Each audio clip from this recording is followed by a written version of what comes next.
Et yo les amis, c'est Mugen. Aujourd'hui on se retrouve pour un nouveau test. On est sur la Zontes Roadster 125, donc modèle de 2021 en Euro 5. Donc je le dis tout de suite, au niveau du tarif de base, elle est proposée à 3390 €, sachant qu'actuellement à cause de la période de Covid vous avez une surcharge de 400 € en plus à payer. Et en plus de ça, rajoutez forcément vos frais de mise en route de carte grise et compagnie.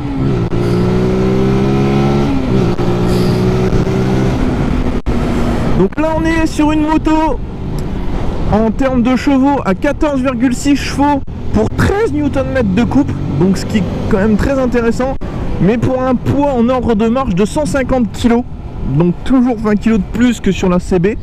Par contre en niveau reprise de base, elle a quand même plus de reprises que la KTM Duke par exemple. Donc pour une moto qui est vendue 2000 €, quasiment moins cher que la Duke, ça vaut peut-être le coup.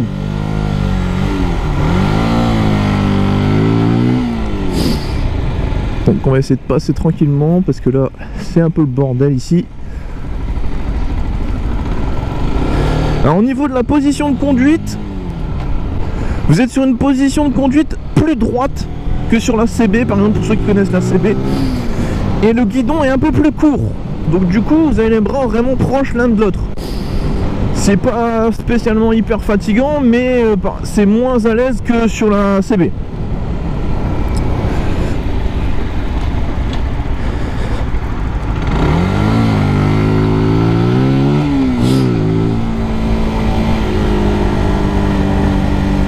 Alors ce qui est pas mal sur cette petite moto, c'est que vous avez deux modes de conduite. Donc vous avez un mode de conduite éco et un mode de conduite sport. Donc je vous les montrerai tout à l'heure quand on se arrêtera pour voir.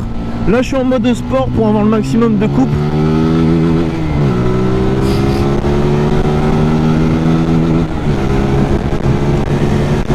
Donc à la route à peu près à 9500 tours, 10 000 tours. Ce qui fait que vous n'avez pas énormément de vitesse max avant de devoir passer à la vitesse supérieure. Là je vois par exemple, j'étais en 4ème, j'ai dû passer à la 5ème alors c'est une 6 rapports, hein, mais j'ai dû passer à la 5ème à 90-95 km/h, en sachant que sur la CB, pour comparer, en 4ème je passe à 105-107 km/h. Au niveau de l'assise, on est assez bien confortable. Donc moi forcément je compare pas vraiment à la mienne parce que forcément moi j'ai fait une selle confort, donc elle est beaucoup plus confortable, mais de base c'est quand même une bonne selle. On a bien la moto en main et tout, donc ça c'est très bien. Pour la hauteur de selle, on est sur une hauteur de selle de 785 mm, donc ce qui reste une hauteur de selle convenable. Après forcément pour les gens de petite taille, vous allez sûrement avoir un point de dépied posé, je pense. Là sur le devant, je vous montrerai tout à l'heure, mais il a fait des modifications, donc vous basez pas sur tout ce qu'il y a sur la moto là parce que c'est pas exactement le modèle d'origine.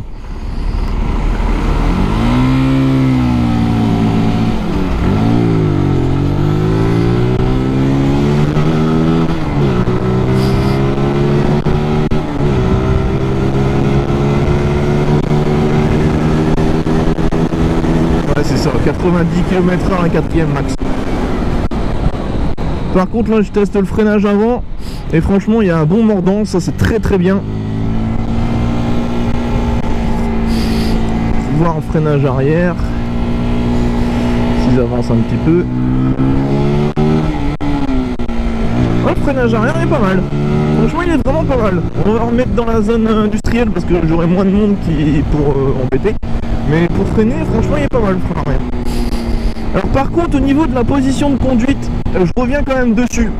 Parce que moi comme vous savez je suis 1m83 et quand je tiens vraiment bien la moto entre mes jambes, j'ai quand même les côtés des écopes qui arrivent quasiment à mes genoux. Donc pour les personnes qui sont encore plus grands, je pense que ça peut être gênant. Ah si, ça a quand même une bonne reprise, on sent quand même qu'elle est 13 Nm de couple.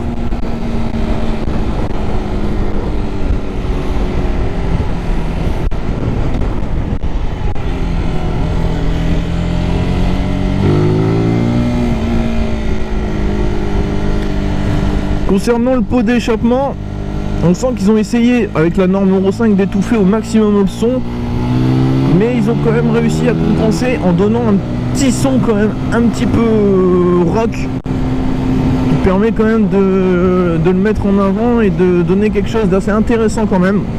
Donc c'est plutôt pas mal. Au niveau de la taille des rétros, on voit très bien dedans. Ça c'est une bonne chose. Par contre, je les trouve peut-être un peu proches du conducteur.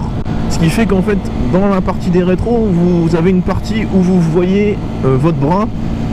Et du coup, ben, ça fait un peu comme le même système que vous savez sur la mienne où c'était en dessous, où j'avais dit ouais, on voit pas sur la totalité. Ben là, ça fait un peu la même chose parce que comme ils sont courts, vous n'avez pas le même dégagement pour voir. Comparé à des rétros qui seraient beaucoup plus hauts, beaucoup plus reculés, où vous verriez toute la route. Là, du coup, vous voyez un petit peu...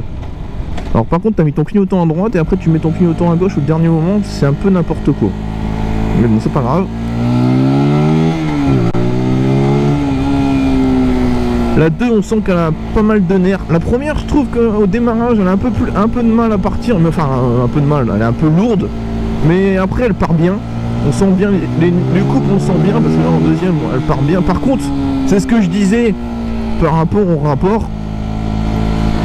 C'est qu'en fait, vous passez vite vos vitesses. Parce que comme elle a pas mal de couples, elle arrive assez rapidement à ses vitesses. Mais du coup, vous jouez beaucoup de la boîte. Ça fait un peu comme sur la RKF, je crois, c'est ça. Sur la RKF, où il y avait des rapports, elle avait beaucoup de nerfs, mais des rapports très courts. Et du coup, vous changez vite de vitesse.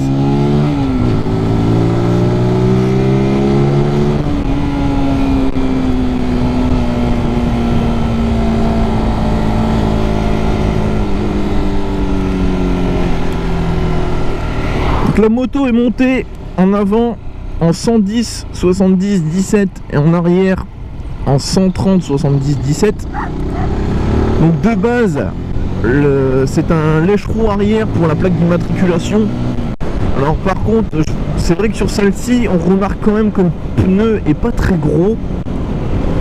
Mais après, bon voilà, c'est un choix qui a été fait aussi. Déjà que la moto est assez lourde, donc on va pas lui rajouter du poids en plus avec un pneu en 150 ou un truc comme ça.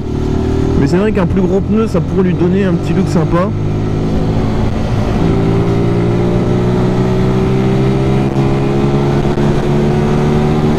Ouais.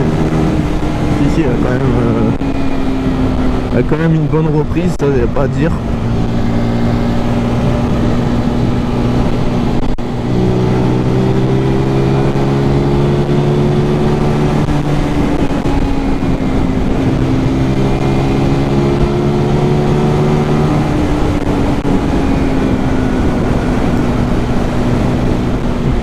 On va s'arrêter à notre petit endroit comme d'habitude.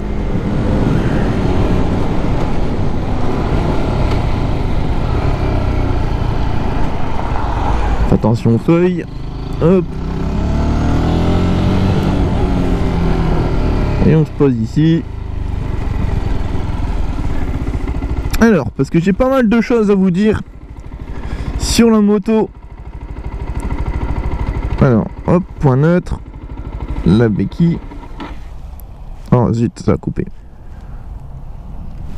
Alors attendez, j'essaye juste de retrouver mon point neutre. Ah, alors il va pas se mettre. Voilà. Bah non. Ah, petit problème. Voilà. Voilà, on a trouvé le point neutre. Alors que je vous explique vite fait avant de vous faire le compteur et tout.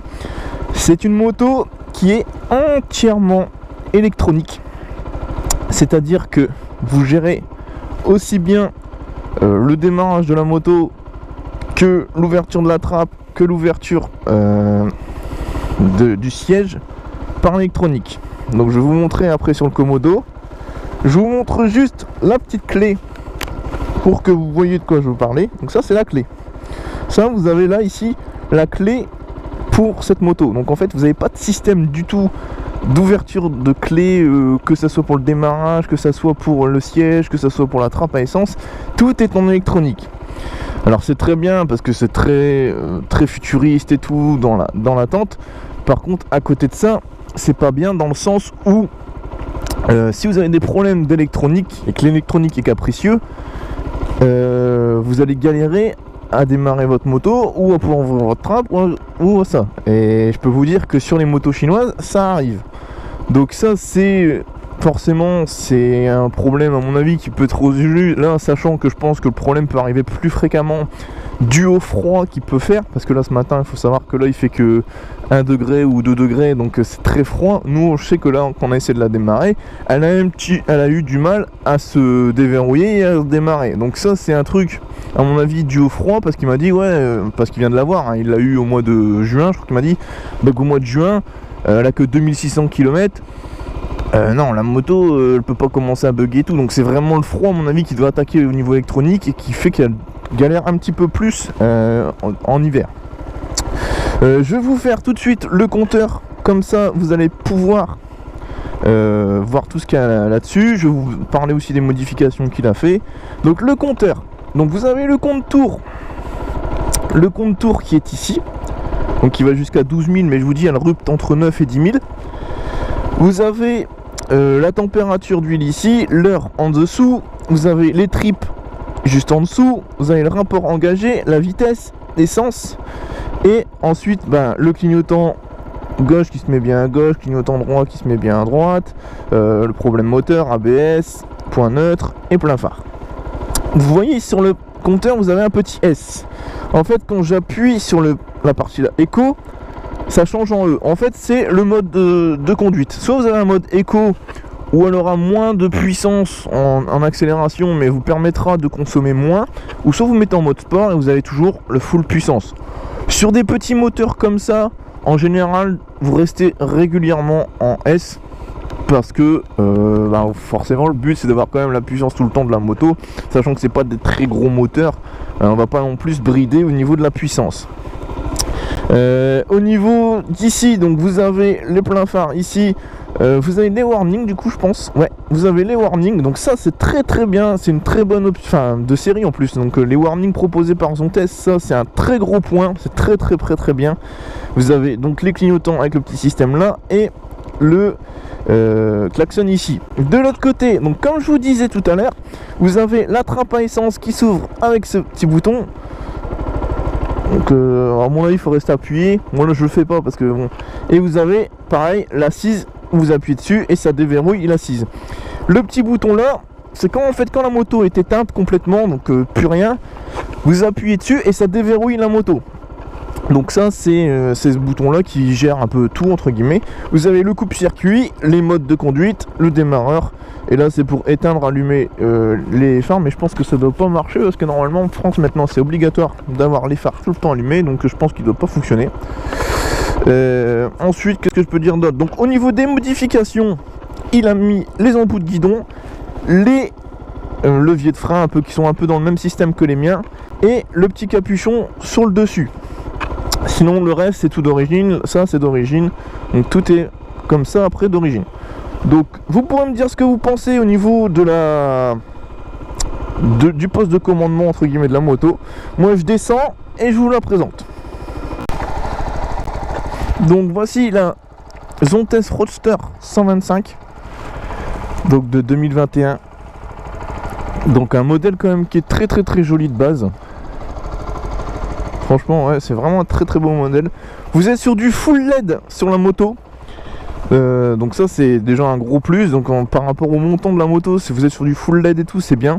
Donc comme je disais à l'avant, vous êtes monté en 110 70 17 et à l'arrière en 130 70 17, avec une capacité de réservoir de 13,5 litres. Donc il m'a dit on fait entre 350 km à 400 km, donc ce qui reste très correct. Moi franchement ce petit look futuriste, je trouve que ça lui va bien. Alors après au niveau des roues, comme je vous avais dit, moi je sais qu'il m'a dit il existe un système de support de plaque court que vous pouvez mettre en dessous. Par contre du coup il faut refaire tout le système pour les clignotants et le phare en revenant par en dessous. Enfin faut refaire un schmilblick pour dire de pouvoir le faire. Au niveau des jantes, je les trouve vraiment très classe, c'est vraiment des jantes vraiment très classe. Donc Un petit look, enfin franchement ils l'ont bien travaillé, la moto elle est bien travaillée, ça y a pas de souci là-dessus. Et même au niveau du pot d'échappement il est quand même assez joli, donc il n'y a pas à se plaindre là-dessus. Bon après c'est toujours le même problème sur les 125, c'est quand vous voyez le petit trou au milieu, qui aurait peut-être mérité un petit cache ou un truc comme ça pour que ça fasse vraiment complet. Je vais vous la montrer d'arrière pour que vous voyez un petit peu. Donc du coup voilà, en sachant que les deux éléments qui sont là ne sont pas d'origine sur la moto, c'est lui qui les a rajoutés, comme les petits pantins là, ici. Donc c'est pour mettre sa béquille, il a rajouté, donc ça c'est très bien. En sachant que, je précise également, la moto va être mise en vente parce qu'il est en train de passer son A2. Donc pour ceux qui seraient intéressés, vous n'hésitez pas à me parler en message privé sur Facebook ou quoi, je vous mettrai en relation avec lui si jamais ça vous intéresse de posséder cette moto là. Non franchement beau petit look. Puis le petit pot, on va écouter. Donc franchement c'est plutôt pas mal pour de l'Euro 5, sachant que ça étouffe pas mal. Donc non franchement beau petit look, bonne petite moto. Moi ce que j'aime bien aussi c'est ces petits relais à l'intérieur là, ça fait vraiment bien futuriste et tout. Enfin ils ont vraiment mis des petits trucs à l'intérieur partout, ce qui accroche encore plus au niveau du look. Je pense que un mec qui serait vraiment bien dans la personnalisation de sa moto peut faire vraiment un putain de look sur une moto comme ça. Et ça c'est vraiment plutôt pas mal. Donc moi je vous laisse là, sur cette petite vue. On va repartir, on va faire la conclusion. Et du coup on va en dire ce qu'on en pense un petit peu, hein, parce que c'est le but aussi. Allez on est reparti. Mais non c'est une bonne surprise, une bonne moto. Surtout quand on voit le tarif proposé, et comme je vous disais tout à l'heure par rapport à la comparatif par rapport aux gros constructeurs, vous pensez quand même que vous êtes donc forcément hors surcharge financière de 400 € du fait du Covid. Donc vous enlevez les 400 balles, donc ça fait 390 plus les frais de mise en route, on doit être à peu près à 3500 € s'il n'y a pas la surcharge. Donc 3500 €, ça fait 2000 € de moins que la KTM Duke, en sachant que là vous avez un système électronique complet et tout pour la moto et tout. Alors après comme je vous dis, le problème sur cette moto, c'est justement son système électronique, qui est un plus et un inconvénient. Le plus, c'est que ça fait vraiment très technologique, très quali, très tout ce que vous voulez, parce que c'est vraiment très bien d'avoir un système comme ça, un système sans clé et tout, c'est le bonheur en soi. Malheureusement, à contrario, comme je vous dis, quand vous avez des problèmes d'électronique ou des trucs comme ça, la moto, vous la bougez pas. Et ça, c'est vraiment la merde, parce que le problème, c'est que encore un Eman, ça peut changer plus ou moins facilement, surtout sur des motos récentes. Là où un système électronique, faut tout revoir et tout dedans, donc c'est peut-être plus galère à changer. Maintenant, ça veut pas dire pour autant que vous aurez des problèmes d'électronique. Tout a une solution de toute façon. Après, c'est le gros problème de toute façon sur toutes les motos chinoises, que ça soit Zontes, que ça soit MacPower, que ça soit Mach, que ça soit Massa et que ça soit n'importe qui. L'électronique, ça a toujours été leur point faible.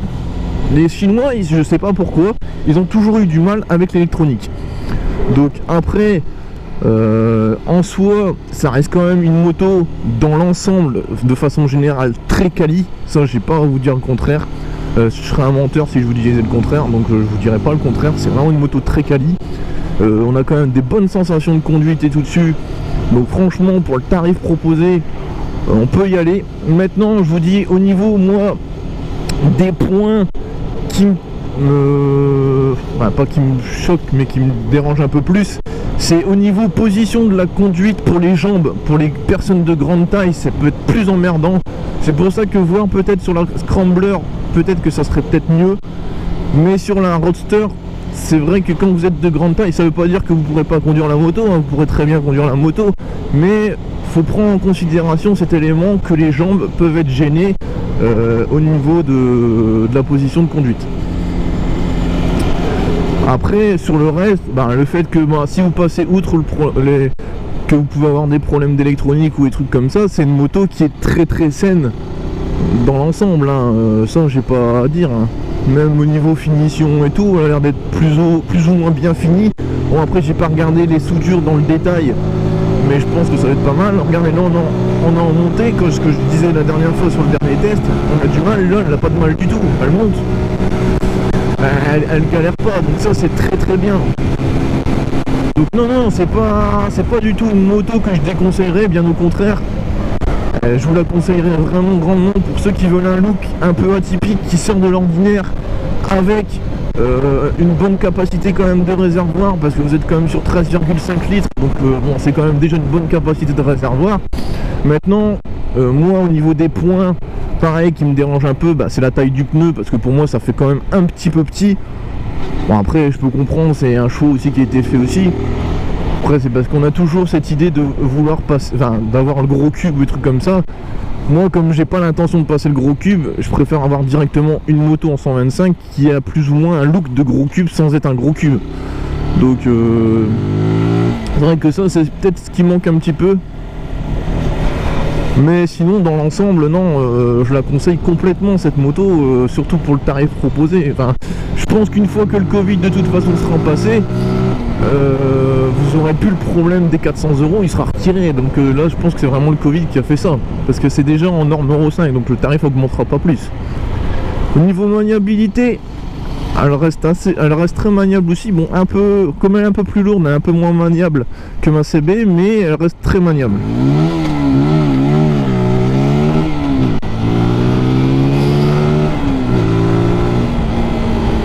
Bon là je pourrais pas vous faire de vitesse max, hein. Il y a un petit peu des bouchons, tant pis. Mais bon, au moins ça permet de voir la maniabilité de la moto. Donc je vous dis, c'est assez maniable. On sent un petit peu, on le sent un peu le poids quand même. On sent qu'il y a 150 kg. Mais ça reste très très très maniable, hein. Et en plus on peut mettre les warnings, donc ça c'est très bien. C'est vrai que les warnings en plus ils sont placés au bon endroit, ils les ont mis avec les clignotants et tout, là où sur d'autres modèles ils le mettent de l'autre côté. Donc ça c'est vraiment un gros plus. C'est vraiment un gros plus ça. Non mais après ouais, Zontes de toute façon c'est la marque qui commence à monter en puissance, donc il est temps que je puisse au moins vous faire un test sur une Zontes. Il y en aura d'autres qui vont arriver, hein, ne vous inquiétez pas.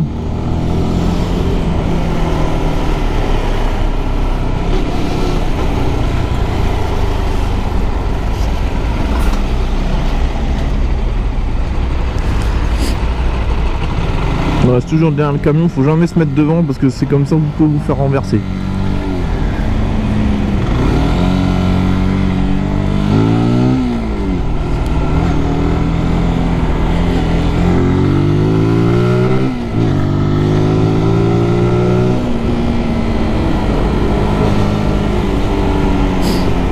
Donc voilà, vous aurez vu le test de la Zontes Roadster. Donc vous n'hésitez pas, si vous avez des questions, n'oubliez pas de vous abonner, de liker et de commenter. Je compte sur vous. On se revoit du coup en 2022 pour des futurs tests. Moi je vous fais un gros V. Je vous dis à la prochaine. Prenez soin de vous, équipez-vous. Allez, salut les gars. Tell me pretty lies, look me in the face.